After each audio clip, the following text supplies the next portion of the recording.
When we think about modern warfare, I mean, we tend to picture it like a flawlessly programmed video game. Right. Yeah, exactly. The expectation is that superior technology creates this, very clean, highly predictable battlefield. Yeah, we just assume that if you spend $100 million on a state-of-the-art stealth jet, you press a button and it just becomes a ghost. Right, mathematically untouchable. Exactly, it just slips right through enemy airspace. But then you look at what's been happening in the Middle East over the last 3 weeks, and suddenly, that ghost is limping back to base. The entire high-tech illusion kind of just shatters. It really does. Yeah. So welcome to the deep dive. Today, our mission is to cut through the intense fog of war surrounding the ongoing U.S.-Israeli-Iranian conflict. Which, just for context, kicked off roughly 3 weeks ago on February 28, 2026.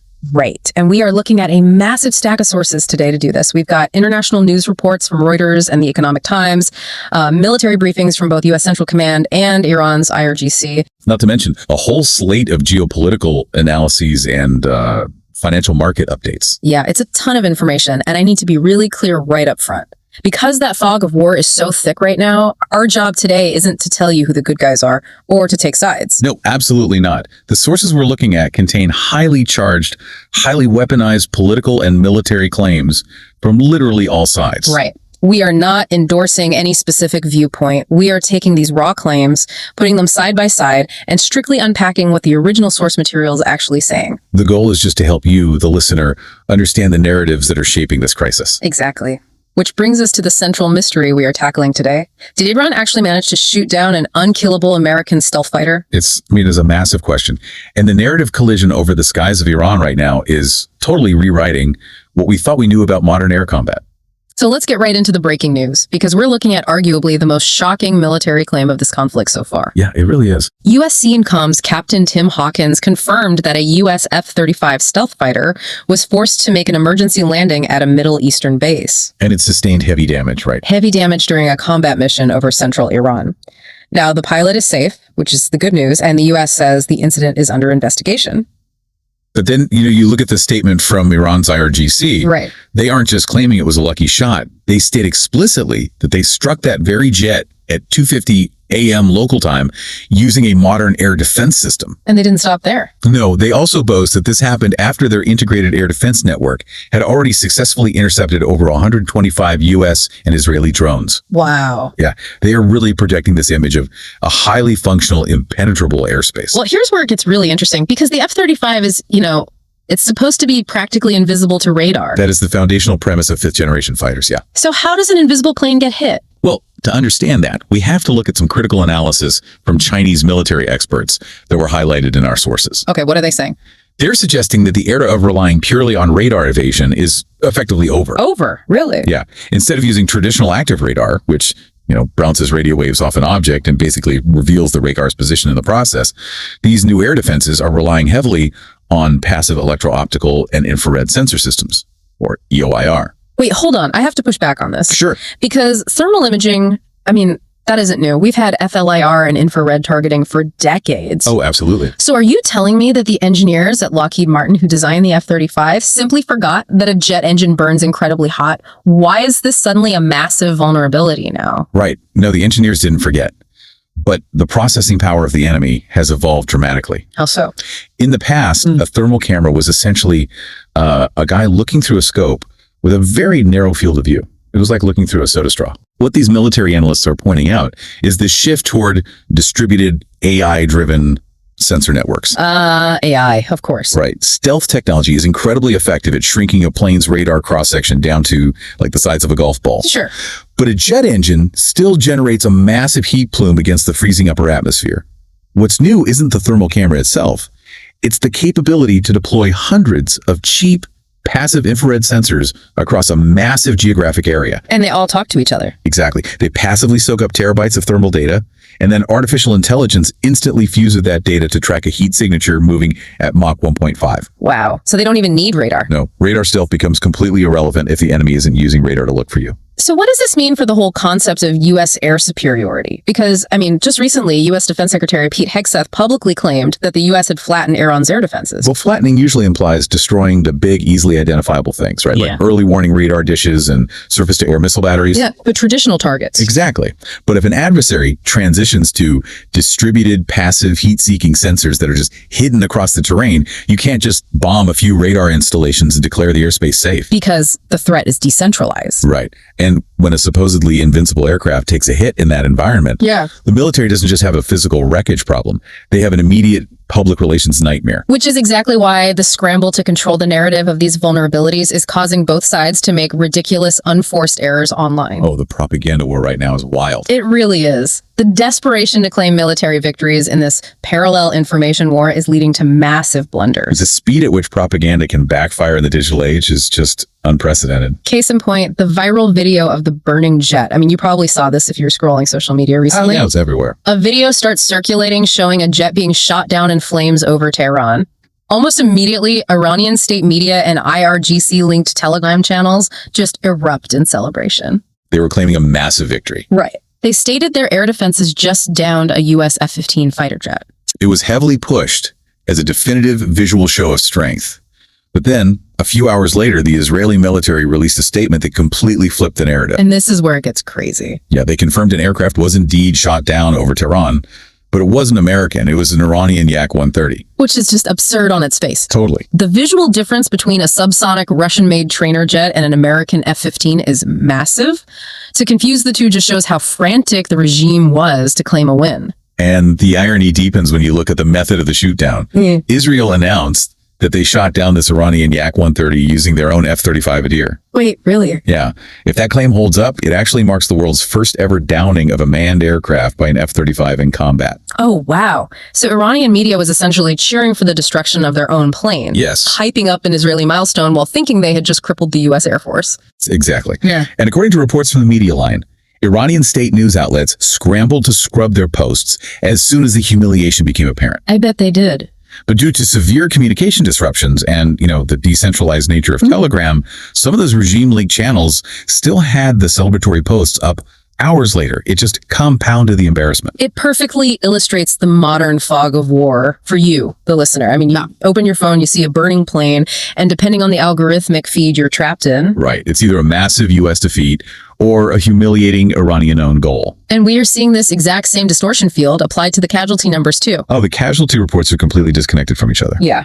The spokesperson for Iran's Qatam al-Anbiya headquarters claimed their strikes have killed or wounded around 700 U.S. troops. 700. Right. Conversely, the U.S. publicly acknowledged 6 dead in a recent press conference. And then Bloomberg reports cite 13 total U.S. casualties since the war began in late February. That isn't just a slight discrepancy. That is two entirely different realities. Inflated numbers are a classic tactic, to boost domestic morale and project power, while the opposing side strictly controls the narrative of loss to maintain operational security.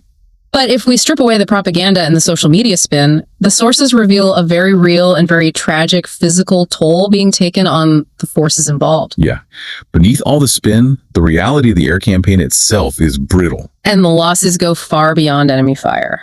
According to a Bloomberg report cited in our sources, the U.S. has lost at least 16 aircraft in just 3 weeks of conflict. Which is a staggering attrition rate for a modern superpower. It really is. And the details surrounding some of these specific losses, they reveal the terrifying reality of saturated combat. It's a stark reminder that in a high-intensity conflict, the enemy isn't the only lethal threat in the sky. Let's talk about the disaster during Operation Epic Fury.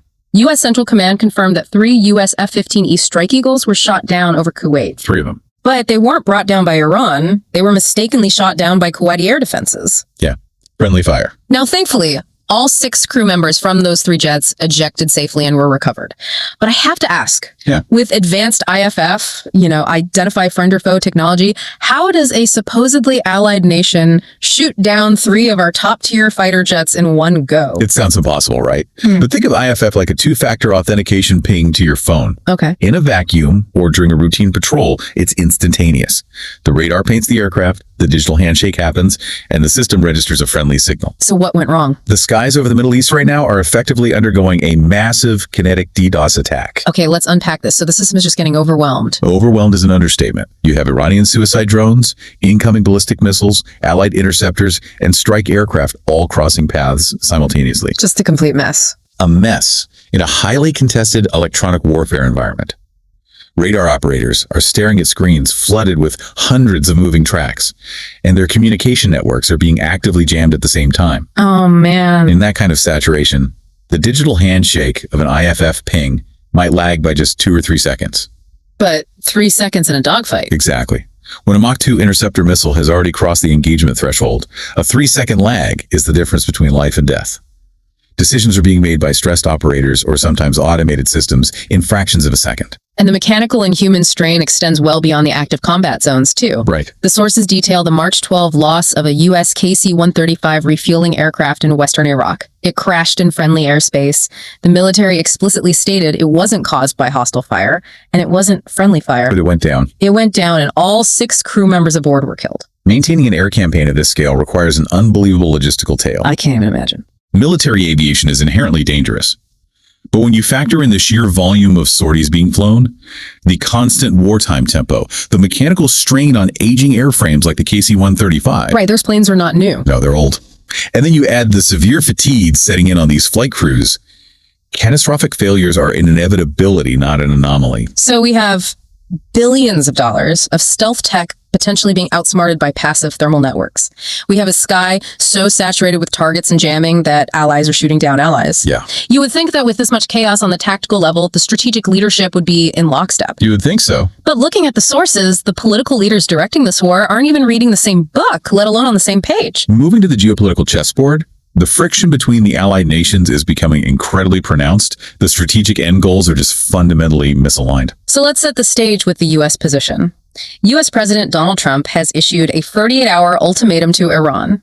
Open the Strait of Hormuz, or the U.S. will obliterate Iran's power plants. And to fund this operation, the Pentagon is reportedly asking Congress for over $200 billion.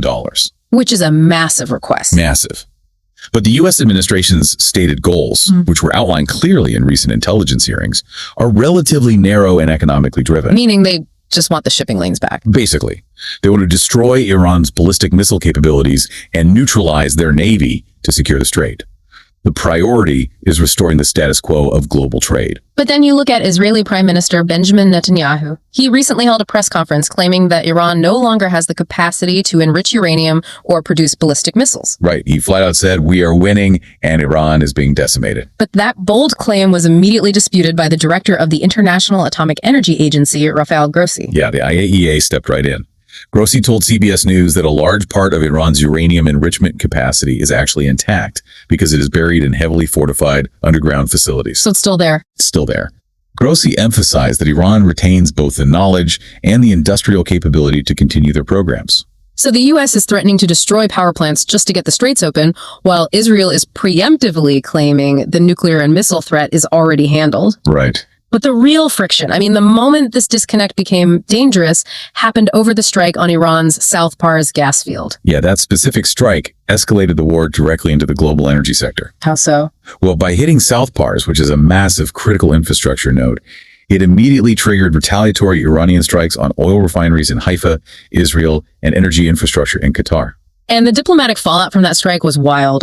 Trump publicly claimed the U.S. knew nothing about the South Pars attack. He stated he explicitly told Netanyahu to stop targeting gas facilities. Right, but then Israeli officials went directly to reporters at Reuters and contradicted the president. They stated the strike was absolutely coordinated with the U.S. And this brings us to the testimony of U.S. Director of National Intelligence, Tulsi Gabbard. Right. What did she say? She confirmed to a House committee that U.S. and Israeli goals in this war are fundamentally diverging. And the difference comes down to geography and existential threat. Okay, break that down for us. For the U.S., this is a power projection and economic issue. Securing the Strait of Hormuz to keep global markets stable. But Israel shares a neighborhood with Iran. Right, it's right next door. Exactly. For the Israeli leadership, disabling a few missile launchers isn't sufficient if the regime remains intact to rebuild them tomorrow. Their goal leans heavily toward forcing a regime change or permanently crippling the leadership's ability to govern. Okay, let's unpack this with an analogy, because it's like two people driving a massive, heavily armed bus. Okay, like this. Right. But they're reading entirely different maps. One is trying to clear a roadblock so they can get to work, and the other is trying to drive the bus through the front door of their enemy's house. And they're fighting over the steering wheel while the bus is moving at 100 miles an hour.